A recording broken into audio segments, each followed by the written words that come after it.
बाबा बैद्यनाथ धाम। दोस्तों, 1300 वर्ष पुराना बाबा बैद्यनाथ धाम का मंदिर हिंदू धर्म में 12 ज्योतिर्लिंगों में से एक माना गया है। इन 12 ज्योतिर्लिंगों में से झारखंड के देवघर में स्थित तीर्थ स्थल बैद्यनाथ धाम को 9वां ज्योतिर्लिंग माना जाता है। धार्मिक मान्यता है कि बैद्यनाथ धाम ज्योतिर्लिंग के साथ एक शक्तिपीठ भी है। इतिहासकारों के अनुसार बाबा बैद्यनाथ धाम का मंदिर 1596 में गिद्धौर के महाराजा के पूर्वज पूरनमल ने बनवाया था, लेकिन पौराणिक मान्यताओं के मुताबिक ऐसा माना जाता है कि बैद्यनाथ धाम की स्थापना खुद भगवान विष्णु ने की थी। साथ ही यह भी मान्यता है कि इस मंदिर में आने वाले सभी भक्तों की इच्छा पूर्ण होती है। यही कारण है कि बैद्यनाथ धाम में स्थापित किए गए मंदिर को कामना लिंग के नाम से भी जाना जाता है। बैद्यनाथ धाम ज्योतिर्लिंग मंदिर का महत्व। देवघर को देवी देवताओं का घर कहा जाता है। यहाँ हर साल सावन में बहुत बड़ा श्रावणी मेला लगता है और यहाँ लाखों शिव भक्तों एवं कांवरियों की भीड़ सुल्तानगंज से गंगा जल भरकर 108 किलोमीटर पैदल यात्रा करके भगवान शिव को जल अर्पित करते हैं। बैद्यनाथ धाम की यात्रा श्रावण माह से शुरू होकर भाद्र मास तक लगातार चलती रहती है। बाबा बैद्यनाथ धाम के कई बड़े रहस्य हैं। ये रहस्य इतने गहरे हैं कि आज तक इसका पता नहीं चल पाया है। भक्त अपने घर से मंदिर के लिए निकलते वक्त मुरादें मन में लेकर आते हैं। शिवलिंग को छूते ही वो अपनी मुरादें भूल जाते हैं। मंदिर के अंदर गुस्सा और बिना बात के झुंझलाहट होने लगती है।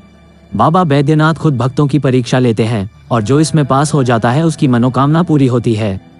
आइए जानते हैं बाबा के दरबार में इस बड़े रहस्य का कारण क्या है। बाबा को स्पर्श कर मुराद मांगने की प्रथा।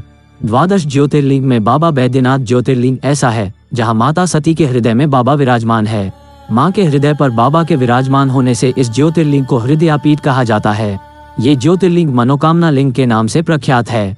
पुराणों में इसका जिक्र है कि माँ सती का हृदय देवघर में ही गिरा था। रावण जब शिवलिंग लेकर लंका जा रहा था तो देवताओं की चाल से उसे शिवलिंग उसी स्थान पर रखना पड़ा जहाँ माता का हृदय गिरा था। बाद में रावण ने शिवलिंग को उठाने की बहुत कोशिश की, लेकिन वह हिला तक नहीं। रावण देवताओं की इस चाल पर काफी क्रोधित हुआ और शिवलिंग को पाताल में पहुंचाने के उद्देश्य से हाथ के अंगूठे से दबा दिया। इस कारण से शिवलिंग धरती के सतह से थोड़ा अंदर चला गया है। रावण के बाद देवताओं ने भी शिवलिंग की उपासना की, जिसके बाद भगवान शिव ने वरदान दिया था कि इसकी पूजा करने वालों की हर मनोकामना पूरी होगी। इसके बाद बाबा धाम मनोकामना ज्योतिर्लिंग से प्रख्यात हो गया। मान्यता है कि गर्भगृह में बाबा को स्पर्श कर मुराद मांगने वाले की मनोकामना हर हाल में पूरी होती है। ध्यान भटका तो भूल जाती है कामना। कहा जाता है कि बाबा के दरबार में आकर मांगी गई हर मनोकामना पूरी होती है। देरी हो सकती है लेकिन मुराद खाली नहीं जाती है। बाबा के रहस्य को लेकर कहा जाता है कि बाबा लोगों की परीक्षा भी खूब लेते हैं। पूजा अर्चना के दौरान मन एकाग्र चित्त नहीं रखने वालों के साथ अक्सर ये दिक्कत आती है। वो मंदिर के बाहर बाबा से मुराद मांगते रहता है, लेकिन जब मंदिर के अंदर गर्भगृह में पहुंचता है और बाबा को स्पर्श कर मुराद मांगने की बारी आती है तो वो मनोकामना ही भूल जाता है। आखिर जो इंसान बाबा के दर्शन के दौरान लगातार मन्नत सोचता रहता है वह गर्भगृह में आकर बाबा को स्पर्श करते क्यों भूल जाता है। कहा जाता है कि यह सब बाबा की माया है। कोई ऐसे रहस्य को नहीं समझ पाता है कि क्यों ऐसा होता है। श्रद्धालु ऐसा महसूस करते हैं, हालांकि दर्शन करने वाले अक्सर इस बात पर गौर नहीं कर पाते हैं। कहा जाता है कि बाबा की परीक्षा का एक पार्ट ये भी है। ऐसे में श्रद्धालुओं को बताया जाता है कि वो ध्यान एकाग्र चित्त करके बाबा की उपासना को जाएं। रावण के कारण होती है झुंझलाहट। कहा जाता है कि मंदिर में अक्सर श्रद्धालुओं को झुंझलाहट या गुस्सा आ जाता है। बैद्यनाथ ज्योतिर्लिंग रावण द्वारा स्थापित किया गया है, इस कारण से इसे रावणेश्वर ज्योतिर्लिंग भी कहा जाता है। चूंकि रावण शिवलिंग को स्थापित करने के दौरान क्रोधित हुआ था और भगवान शंकर पर काफी झुंझलाया था, इस कारण से गर्भगृह में आज भी वो असर भक्तों और श्रद्धालुओं में दिखाई पड़ता है। मंदिर के गर्भगृह में प्रवेश के दौरान भक्तों को उलझन और झुंझलाहट महसूस होती है। इसके पीछे रावण के आक्रोश को ही बड़ा कारण बताते हुए एक रहस्य मानते हैं। रहस्य के बीच बाबा की परीक्षा। कहते हैं कि बाबा की माया रावण भी नहीं भांप पाया। आम लोगों की तो कोई बात ही नहीं है। बाबा हर किसी को मुंह मांगी मुराद देते हैं, लेकिन बाबा के प्रति सच्ची भक्ति दिखानी होती है। बाबा को एक लोटा जल ही दिया जाता है, लेकिन उसमें पूरी तरह से शुद्धता, पवित्रता और आस्था व विश्वास होना चाहिए। बाबा परीक्षा लेते हैं। परीक्षा में पास होने वालों की किस्मत रातों रात बदल जाती है। बाबा के द्वार पर मांगी गई हर मुराद पूरी होती है, क्योंकि बाबा की उपासना के साथ मां यानी शक्ति की भी उपासना होती है। मनोकामना ज्योतिर्लिंग से भक्तों की सभी मनोकामनाएं पूरी होती हैं। बाबा को स्पर्श करने के दौरान मुराद भूल जाना और मंदिर में झुंझलाहट होना एक रहस्य है। यह एक परीक्षा भी है। बाबा के दरबार में हर मनोकामना पूरी होती है। स्पर्श करके मांगी गई मुराद तो किस्मत बदलने वाली होती है।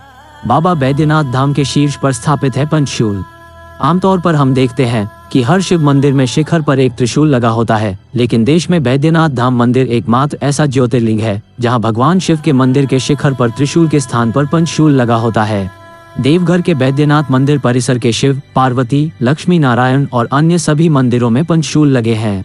पौराणिक मान्यता के अनुसार पंचशूल को सुरक्षा कवच माना गया है। ये महाशिवरात्रि से 2 दिन पहले उतारे जाते हैं और महाशिवरात्रि से 1 दिन पहले विधि विधान के साथ इन सभी पंचशूल की पूजा की जाती है और फिर वापस मंदिर शिखर पर स्थापित कर दिया जाता है। इस दौरान भगवान शिव और माता पार्वती के गठबंधन को भी हटा दिया जाता है। पंचशूल को लेकर मान्यताएं।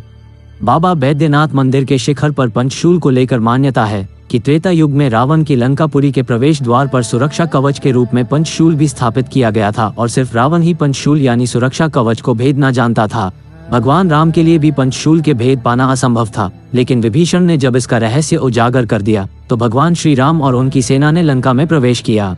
मान्यता है कि पंचशूल के कारण मंदिर पर आज तक कोई प्राकृतिक आपदा नहीं आई है। तो दोस्तों, ये थे बाबा बैद्यनाथ धाम के कुछ अद्भुत रहस्य। अगर वीडियो पसंद आई है तो लाइक करें और ऐसी वीडियो देखने के लिए हमारे चैनल को सब्सक्राइब करके बेल आइकन को प्रेस कर लें। चलिए मिलते हैं हमारे एक नए वीडियो के साथ। आप सभी दर्शकों को हर हर महादेव।